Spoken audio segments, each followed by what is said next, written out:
بسم اللہ الرحمن الرحیم نحمده ونصلی علی رسوله الکریم اما بعد۔ اس کے اندر کچھ اس باب میں جو ہم اس وقت شروع کر رہے ہیں یہ ادب کی کچھ باتیں ہیں،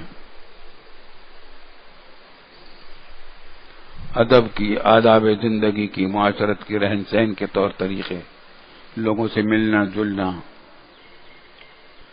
یہ باب ہے باب استحباب طیب الکلام و طلاقت الوجہ عند اللقاء۔ ملاقات کے وقت میں بشاشت کے ساتھ ملاقات کرنا، چہرے کی بشاشت کے ساتھ، اور اچھی بات کرنا یہ مستحب ہے۔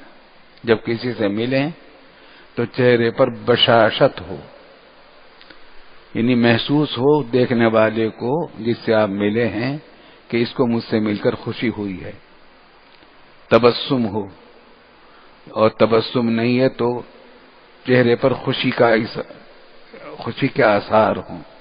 بعض لوگ گفتگو کرتے ہیں، ملاقات کرتے ہیں، ان کے چہرے سے پتہ نہیں چلتا کہ ان کو خوشی بھی ہوئی یا نہیں ہوئی۔ تو یہ اس آداب میں سے ہے، سنت میں سے ہے کہ آدمی جب کسی سے ملے تو چہرے پر بشاشت ہو، خوشی کے آثار ہوں۔ رسول اللہ صلی اللہ علیہ وسلم نے فرمایا کہ آگ سے بچو، جہنم کی آگ سے بچو، یعنی نیک کام کرو جس سے اللہ کا قرب پیدا ہو، جہنم کی آگ سے دوری پیدا ہو، اس کے لیے کوشش میں لگے رہو۔ جو بھی کام کرو، کوشش کرو، جس کام کا بھی موقع مل جائے، توفیق ہو جائے، وہ کر لیا کرو۔ ولو بشق تمرۃ، مطلب کہ صدقہ خیرات کرنا، دوسروں کو راحت پہنچانا، یہ تو بہت بڑی باتیں ہیں ہی۔ حدیث میں ہے، رسول اللہ صلی اللہ علیہ وسلم کا ارشاد ہے، آپ سے پوچھا گیا سب سے اچھا کام اسلام میں کون سا ہے؟ یہ بخاری کی روایت ہے۔ تو آپ نے فرمایا کہ اطعام الطعام وقراءۃ السلام علی من عرفت ومن لم تعرف، کھانا کھلانا دوسرے کو، کھانے کی کوئی چیز دینا، چاہے کھانا کھلائیں یا کوئی اور چیز دے دیں، اور سلام کرنا اس کو بھی جس کو تم پہچانتے ہو اور اس کو بھی جس کو نہیں پہچانتے۔ یہ خود بڑے عبادت کا کام ہے، بڑے ثواب کا کام ہے، سلام کرنا۔ کھانا کھلانا بڑی بات ہے، لیکن ہر ایک کو اس کے موقع نہیں ہوتا کہ کھانا بھی کھلا دے، جب کوئی تحفہ دے دے، کھانے کی چیز دے دے۔ تو فرمایا کہ اگر تمہارے پاس ایک کھجور ہے تو وہ کسی کو خوش کرنے کے لیے، اگر امید ہو کہ خوش ہوگا، ایک کھجوری سے تواضع کر دو، اور اگر کوئی کھجور بھی پوری نہ ہو، آدھی کھجور ہو، تو وہی دے دو اس کو، جس سے یہ اندازہ ہو کہ خوشی ہوگی۔ اگر خلاصہ یہ کہ کوئی انسان ایسا کرو دوسرا خوش ہو تم سے، ایسا کام کرو، ایسی بات کرو کہ جس سے دوسرا آدمی کو خوشی ہو۔ فمن لم یجد فبکلمۃ طیبہ، اور جس کے بعد آدھی کھجور بھی نہ ہو کسی کو کھلانے کے لیے، مطلب یہ کہ کوئی بھی چیز کھانے کی، کھجور کا مثال کے طور پر دی، مطلب کوئی چیز ہو کھانے کی، اگر کوئی چیز نہیں دے سکتے تو کم از کم بات تو اچھی کرو، ایسی بات کر، فبکلمۃ طیبہ، کوئی اچھی بات کر لو، اس سے محبت کا اظہار کر دو، خیریت پوچھ لو، کیا حال ہے۔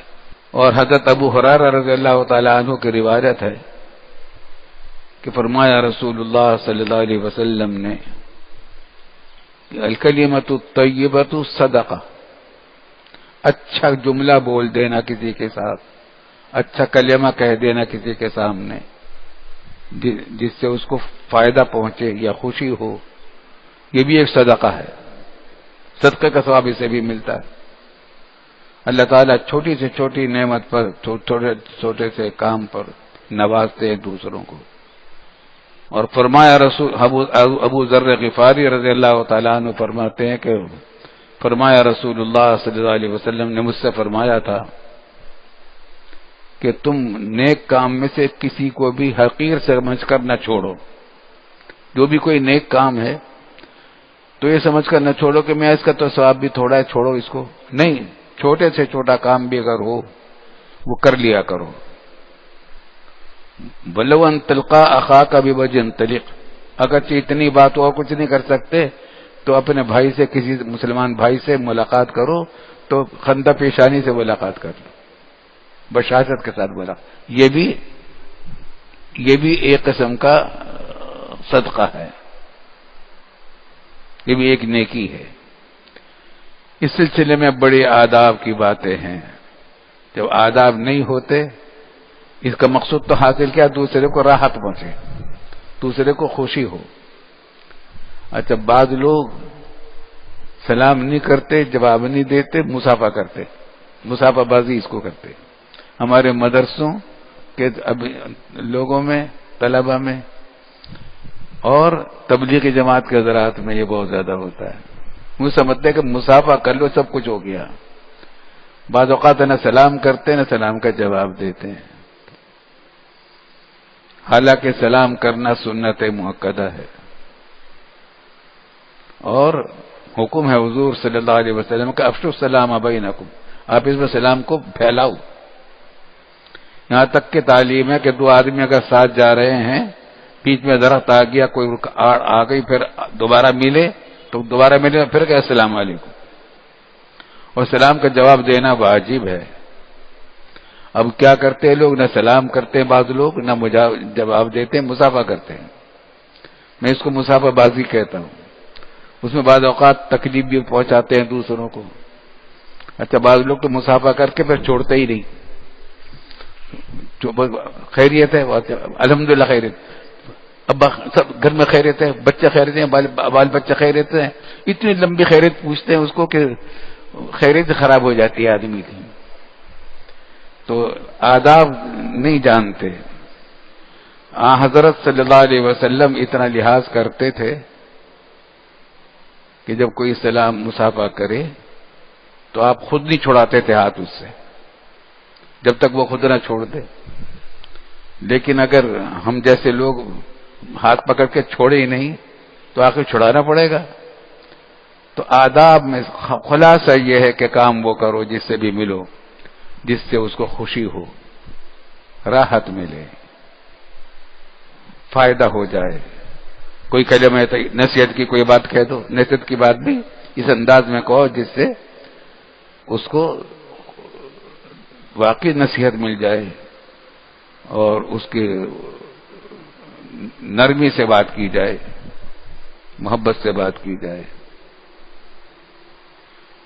دوسرا باب ہے یہ، بات آدمی کرے تو واضح کرے، دوسرے کو آسانی سے سنائی بھی دے دے اور سمجھ میں بھی آ جائے. بعض لوگ اتنے آہستہ سے بات کرتے ہیں کہ سنائی نہیں دیتا دوسرے کو، جب یہ زور سے بات کرتے ہیں تو الفاظ بات ایسی الجھی بھی کرتے ہیں کہ سمجھ میں نہیں آتی اس کو کیا کہہ رہا کیا نہیں کہہ رہا ہے. تو اور اگر ایک مرتبہ اندازہ ہو کہ بات نہیں سمجھے ہوگا، دوسرے نے بات نہیں سمجھی ہوگی تو دوبارہ بات کر لے، دوبارہ بات کر، دوبارہ کہہ دے. چنانچہ حضرت انس رضی اللہ عنہ فرماتے ہیں کہ نبی صلی اللہ علیہ وسلم جب بات کرتے تھے تو 3 مرتبہ تک اس کو لوٹاتے تھے. اگر کوئی بات ایسی ہوتی تھی کہ باریک بات ہے، دقیق بات ہے، خیال ہوتا کہ پہلی مرتبہ آدمی نے نہیں سمجھی ہوگی تو دوبارہ سمجھاتے تھے. 2 مرتبہ اندازہ ہوتا تھا نہیں سمجھی ہوگی تو تیسری مرتبہ سمجھاتے تھے. جیسا کہ سبق پڑھانے والے کا کام ہوتا ہے، مدرس استاد جو ہوتا ہے اس کا کام ہی یہ ہے کہ لوگوں کو سمجھائے، طالب علموں کو سمجھائے. بعض اوقات ایک مرتبہ ایک بات کہتا ہے، طالب علم پوری طرح نہیں سمجھتے، دوبارہ کہتا ہے تو کچھ سمجھ لیتے ہیں، تیسری مرتبہ کہتا ہے اور اچھی طرح سمجھ لیتے ہیں. یا بعض اوقات ایسا ہوتا ہے کہ پہلی مرتبہ انہوں نے تو سن لیا، انہوں نے نہیں سنا تھا تو 2-3 مرتبہ بات کر ہی رہے. خلاصہ یہ کہ بات ایسے انداز میں کرنی چاہیے. حاصل یہ ہے کہ بات ایسے انداز میں کرنی چاہیے کہ دوسرے کو سنائی بھی دے سمجھ میں بھی آ جائے. بعض اوقات سنائی تو دیتا ہے لیکن بات ایسی الجھی بھی کرتے ہیں لوگ کہ کل ہی ایک صاحب مجھ سے ملے کہ میں تخصص کر رہا ہوں. نوجوان تھے. کہاں کیا ہے؟ فلاں محلے میں کراچی کے کیا ہے. محلے کا نام لیا, کسی مسجد کے مدرسے کا نام نہیں لیا. فلاں محلے میں. اچھا بھائی کون صاحب کراتے ہیں؟ تو ایسی لمبی بات کی کہ مجھے سمجھ میں نہیں کہ کون استاد ہے کون شاگرد ہے. اور پڑھا بھی ہے انہوں نے. 2-3 مرتبہ میں نے پوچھا بھائی کیا ہوا؟ پھر وہی بات. میں نے کہا بھائی تم کچھ سمجھ میں نہ آ رہا, فلاں کا استاد, فلاں کا شاگرد, فلاں کا شاگرد کا فلاں استاد. ایسی لمبی بات کی کہ سمجھ میں نہیں. میں نے کہا بھائی میرے تو کچھ سمجھ میں نہیں آ رہا تو کیا کہہ رہا. تو اس کی عادت ڈالنی چاہیے, مشق کرنی چاہیے. قرآن کریم میں یا ایھا الذین آمنوا اتقوا اللہ وقولوا قولا سدیدا, اے ایمان والو ڈرو اللہ سے اور بات کیا کرو سیدھی سچی. سیدھی ہو, سچی ہو. سیاست دانوں والوں کی طرح کی ایسی بات نہ ہو کہ اس کی جو چاہے معنی نکال لو. ہیر پھیر والی باتیں کرتے ہیں سیاسی بعض لوگ. سیدھی ہو, سیدھی سادی بات ہو اور سچی ہو, جھوٹ نہ ہو. خلاصہ یہ کہ بات چیت کرنے کے بھی آداب ہیں اور حاصل تمام چیزوں کا کیا ہے؟ دوسرے کو خوشی ہو, دوسرے کو راحت ملے, دوسرے کو تکلیف نہ پہنچے, الجھن نہ ہو. اور جب کسی قوم کے پاس کچھ لوگوں کے پاس جو زیادہ آدمی ہوتے تھے وہاں تشریف لاتے تھے رسول اللہ صلی اللہ علیہ وسلم اور ان کو سلام کرتے تھے تو ان کو 3 مرتبہ سلام کرتے تھے. کیا مطلب؟ ہمیشہ نہیں, بلکہ مطلب ہے کہ جب بڑی جماعت ہے, اندازہ یہ ہے کہ جب جن کو سلام کیا ہوگا وہ سب نے نہیں سنا ہوگا, کچھ لوگوں نے سن لیا, پھر آگے بڑھے تو کچھ لوگوں نے ان کو سلام آئے تو ان کو سلام کر لیا, پھر آگے بڑھے تو ان کو سلام کر لیا. اس طریقے سے سب کو سلام پہنچ گیا. حاصل یہ کہ دوسرے کو بات سنائی دے جائے اور جس کو سنائی نہ دی ہو تو دوسری مرتبہ سمجھ میں آ جائے, سن لے. بعض لوگ الجھی ہوئی بات کرتے ہیں, حروف صحیح ادا نہیں کرتے, زبر زیر پیش کو ظاہر نہیں کرتے. ایسا عادت بعض لوگوں کی نہیں ہوتی. اردو بول رہے ہیں مگر حروف چبا چبا کر بولتے ہیں, سمجھ میں نہیں آتا کیا لفظ بولا, ایسا نے کیا نہیں بولا. یہ بھی عادت سنت کے خلاف بات ہے. پڑھے لکھے آدمی کو تو خاص طور سے اور علماء کو تو اور زیادہ احتیاط سے اس معاملے میں احتیاط کرنی چاہیے کہ بات صاف ستھری سیدھی ہو. حضرت عائشہ صدیقہ رضی اللہ تعالی عنہ فرماتی ہیں کہ کان رسول اللہ صلی اللہ علیہ وسلم کان کلام رسول اللہ صلی اللہ علیہ وسلم کلاما فصلا یفہمہ کل من یسمعہ.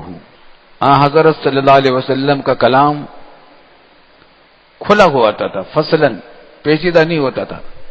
الفاظ اس طریقے سے ملے ہوئے نہیں ہوتے تھے کہ زبردیر پیچیدہ سمجھ میں نہ آئے. بالکل ہر لفظ سنائی دیتا تھا, ہر حرف سنائی دیتا تھا. کلامن فصلن کے معنی یہ ہے کہ ہر حرف الگ الگ سنائی دیتا تھا. یفہمہ کل من یسمعہ, جو بھی سنتا تھا وہ سمجھ لیتا تھا کہ کیا فرمایا رسول اللہ صلی اللہ علیہ وسلم. یہاں بھی وہی بات ہے کہ بعض لوگوں کی بات سنائی تو دیتی ہے لیکن وہ بات صاف کرنے کے عادی نہیں ہے, کیونکہ صاف بات کرے, ہر حرف سنائی دے, سمجھ میں نہیں آتا. اسی سلسلے کے آداب میں سے ایک یہ ہے کہ دیکھیے حضرت جریر بن عبداللہ رضی اللہ عنہ فرماتے ہیں کہ مجھ سے فرمایا رسول اللہ صلی اللہ علیہ وسلم نے حجت الوداع میں استنصت الناس, لوگوں کو خاموش کرو. بہت بڑا مجمع تھا, 1 لاکھ سے زیادہ صحابہ کرام تھے. حجت الوداع کا واقعہ ہے. تو آپ نے حضرت جریر سے فرمایا کہ لوگوں کو خاموش کرو تاکہ میری بات کو وہ سنیں. اس سے کیا بات معلوم ہوئی کہ کوئی عالم, کوئی بزرگ, کوئی استاد اگر کوئی نصیحت کی بات کرے تو لوگوں کو خاموشی سے سننا چاہیے. اور پھر یہ جملہ فرمایا لا ترجعوا بعدی کفارا یضرب بعضکم رقاب بعض، کافروں کی طرح میرے بعد کافروں کی طرح نہ ہو جانا کہ تم ایک دوسرے کی گردنیں مارنے لگو۔ باب الوعظ والاقتصاد فی، وعظ و نصیحت کی جو مجلس ہو اس میں بھی اعتدال سے کام لینا چاہیے،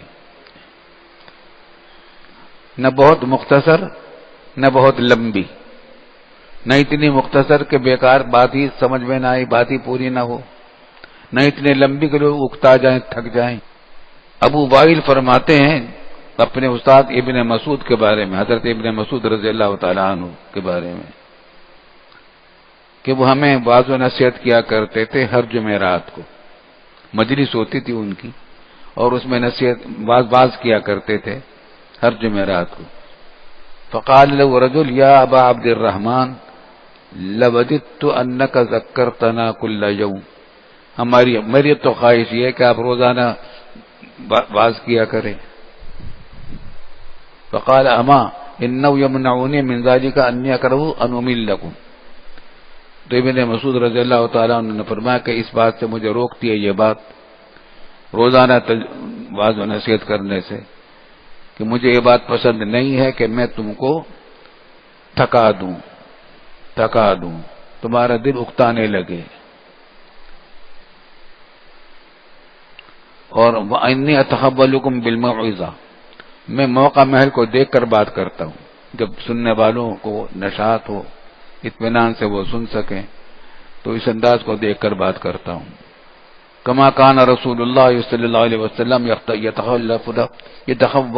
یتخولنا بها مخافۃ السآمۃ علینا، جس طرح رسول اللہ صلی اللہ علیہ وسلم ہماری مزاجوں کی رعایت کر کے بات کرتے تھے، اور اس واسطے کہ کہیں ہمارے اندر ملال نہ پیدا ہو جائے، اکتاہٹ پیدا نہ ہو جائے، تو واعظ کو یہ بھی چاہیے کہ اتنی لمبی باتیں نہ کرے جس سے اس کو سننے والے تھک جائیں یا دل ان کا اکتانے لگے۔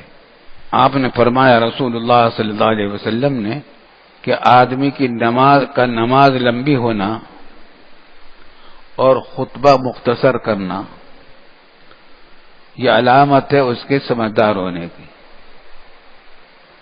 پس نماز تم لمبی کیا کرو اور خطبہ مختصر کیا کرو، تقریر مختصر کیا کرو۔ رسول اللہ صلی اللہ علیہ وسلم لمبی تقریریں نہیں کرتے تھے، بس جو مقصود کی باتیں ہوتی تھیں وہ آسان انداز میں بیان فرماتے تھے۔ یہ نہیں تھا کہ ایک گھنٹے تک تقریر ہو رہی ہے، 2 گھنٹے تک تقریر ہو رہی ہے۔ آج کل جیسا رواج بھی ہو گیا ہے، اس کو لمبا 1.5 گھنٹے کی تقریر ہوگی، 2 گھنٹے۔ عام طور سے رسول اللہ صلی اللہ علیہ وسلم کی جو عادت ہمیں ملتی ہے وہ یہی ملتی ہے کہ لمبی بات نہیں ہوتی تھی، نماز لمبی ہوتی تھی، لیکن لمبی نماز ہونے کا مطلب بھی یہ نہیں ہے کہ لوگوں کو نماز میں اکتاہٹ ہونے لگے۔ ایک اور حدیث میں رسول اللہ صلی اللہ علیہ وسلم نے اس سے منع کیا امام کو، اتنی لمبی نماز نہ پڑھو جس سے وہ تھک جائے نمازی۔ خلاصہ یہ کہ لوگوں کے مزاجوں کی رعایت کر کے بات کرنی چاہیے۔ آج کل جب پنجاب میں خاص مزاج ہم نے دیکھا، اب سنا بھی رہا تھا، میں پنجاب میں گیا ہوا تھا تو ان کو لوگوں کو سنا بھی رہا تھا، اب تو کچھ مزاج بدل گیا ہے۔ وہاں جمعہ کی نماز اب بھی بعض مسجدوں میں میں نے ٹائم دیکھا 3 منٹ میں نماز ہو جاتی ہے، جمعہ کی نماز۔ بالعصر ان الانسان لفی خسر اور اذا جاء اللہ اکبر۔ ایک جب مسجد میں ہمارے ایک عزیز لے کر گئے کہ میں آپ کو ایک نماز پڑھواؤں گا 1.5 منٹ میں، جمعہ کی نماز۔ میں نے کہا بھائی یہ کیسے ہوگا کہ آپ دیکھ لیا، گھڑی دیکھ لیا۔ چنانچہ وہ لے کر گئے مسجد، ہم نے کہا چلو آج دیکھیں 1.5 منٹ والی مسجد، تو باقی انہوں نے 1.5 منٹ میں جمعہ کی نماز پڑھا دی، اور میرے خیال ہے 1 منٹ میں خطبہ عربی کا خطبہ دیا، اور تقریر جو تھی اللہ اکبر وہ تھی مکے دکھا کر اپنے مخالفین کو فلاں یوں فاسق فاجر مشرک اور فلاں اچھے آستے نے چڑھا کے ایسے کرتے ایسے تقریر کرتے، آدھے گھنٹے پونا گھنٹہ 1 گھنٹہ لمبی تقریر کی، اور نماز پڑھی ہے، نماز جمعہ کیسے پڑھا دی۔ ایسے پہلے کثرت سے ہوا کرتے تھے، اب ایسے لوگ اب بھی کبھی ایسے مل جاتے ہیں لاہور میں ہمیں۔ حضرت عائشہ صدیقہ رضی اللہ تعالی عنہا فرماتی ہیں کہ میں نے رسول اللہ صلی اللہ علیہ وسلم کو اس طرح قہقہ مار کر ہنستے ہوئے نہیں دیکھا کہ آپ کے حلق کا لہبات نظر آنے لگے. کبا جس کو کہتے ہیں حلق کا کبا وہ نظر آئے. ایسا کبھی منہ کھول کر اس طرح ہنستے نہیں دیکھا. آپ تو صرف تبسم فرمایا کرتے تھے. قہقہ مار کر حلق منہ کھول کر ایسا نہیں کھیلا ہنستے تھے. حضرت ابو ہریرہ رضی اللہ تعالی عنہ فرماتے ہیں کہ میں نے سنا رسول اللہ صلی اللہ علیہ وسلم کو یہ فرماتے ہوئے کہ اذا اقیمت الصلاۃ فلا تأتوها وانتم تسعون. یہ بھی یاد رکھنے کی بات ہے. جب جماعت کھڑی ہو جائے تو تم دوڑ کر وہاں نہ آؤ، بھاگ کر نہ آؤ. تیز چل کر تو آؤ لیکن دوڑ کے نہ آؤ. باتو وانتم تم چل کر آؤ، دوڑ کر نہ آؤ، بھاگ کر نہ آؤ، چل کر آؤ. وعلیکم السکینہ، سکون کے ساتھ آؤ. پر جتنی نماز تم کو مل جائے اتنی نماز پڑھ لو، جتنی رکعتیں مل جائیں. وما فاتکم فاتموا، اور جو رکعتیں چھوٹ جائیں ان کو پورا کر لو. بھاگو مت. یہ وقار کے خلاف بات ہے.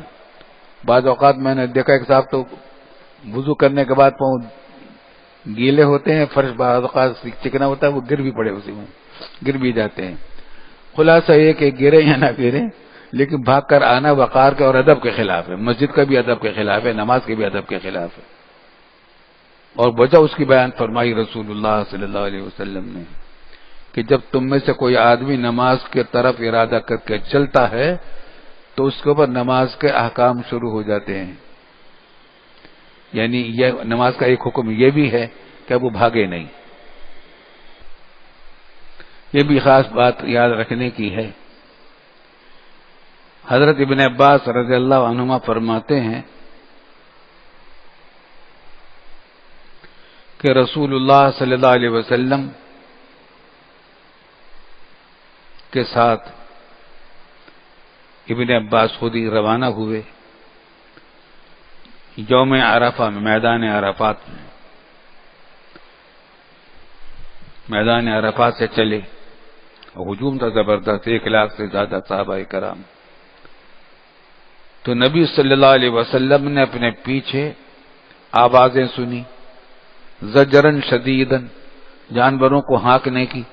جانوروں کو ہانک رہے تھے، بہت سارے لوگ تھے، ہر ایک اپنے جانوروں کو ہانک رہا تھا کہ دوڑائے اس کو.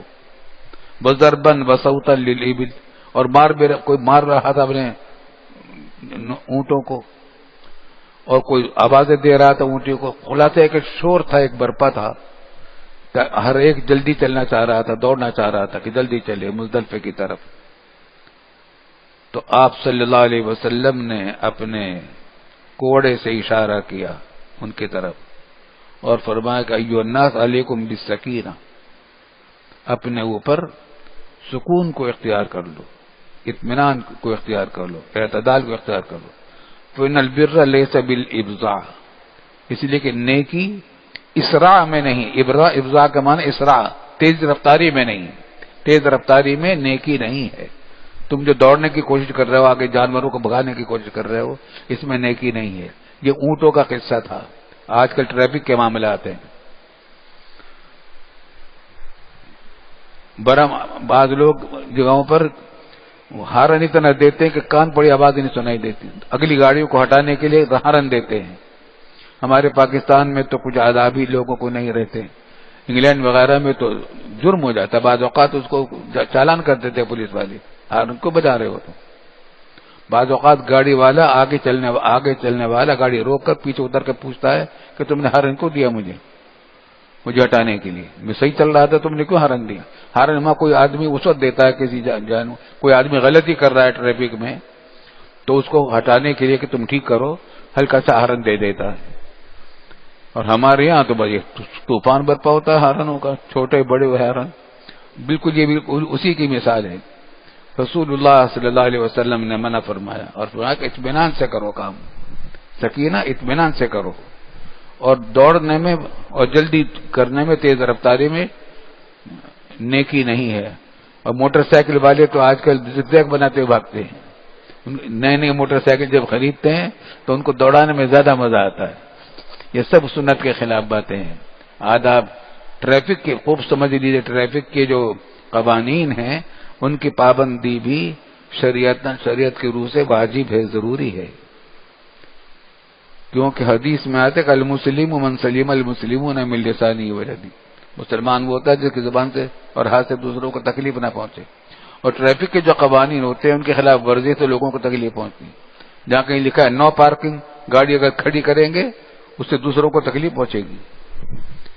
آگے اوورٹیک کریں گے اس سے تصادم کا اندیشہ ہے. رفتار اگر بڑھائیں گے جو لکھی ہوئی ہے کہ رفتار سے زیادہ نہ جائیں تو اس سے بعض اوقات ایکسیڈنٹ ہو جاتے ہیں، حادثات پیش آ جاتے ہیں. چوراہے پر جو اشارہ لگا ہوا ہوتا ہے لال کا یا رنگ کا، سبز کا، اس کی پابندی کرنا، یہ سب تمام واجبات ہیں. اس کے خلاف اگر کریں گے تو تکلیف ہو جائے گی، لوگوں کو تکلیف پہنچے گی. لوگ ان چیزوں کی طرف توجہ نہیں کرتے، اس پر توجہ کرنی چاہیے. بس بھائی مجلس مختصر کرنی چاہیے. آج کا سبق یہی ہے. ویسے ہم تھک بھی گئے، اس وقت ہم تھک جاتے ہیں، بیان کرنا ذرا مشکل ہوتا ہے. تھوڑا بہت ناقے سے بچنے کے لیے حاضر ہو گئے. بس بھائی دعا کر لیں. ربنا اللهم صل على سيدنا محمد ربنا تقبل منا انك انت السميع العليم ربنا تقبل منا انك انت السميع العليم وتب علينا انك انت التواب الرحيم واعف عنا واغفر لنا وارحمنا انت مولانا فانصرنا على القوم الكافرين. یا اللہ یا رحمان یا رحیم، ہمارے تمام گناہوں کو معاف فرما دیجیے، چھوٹے بڑے کھلے چھپے سب گناہوں کو معاف فرما دیجیے. یا اللہ ہمارے اعمال و اخلاق کی اصلاح فرما، ہماری اور ہمارے رہنماؤں کی، ہمارے حکام کی اصلاح فرما دے، ہم سب کی اصلاح فرما دے.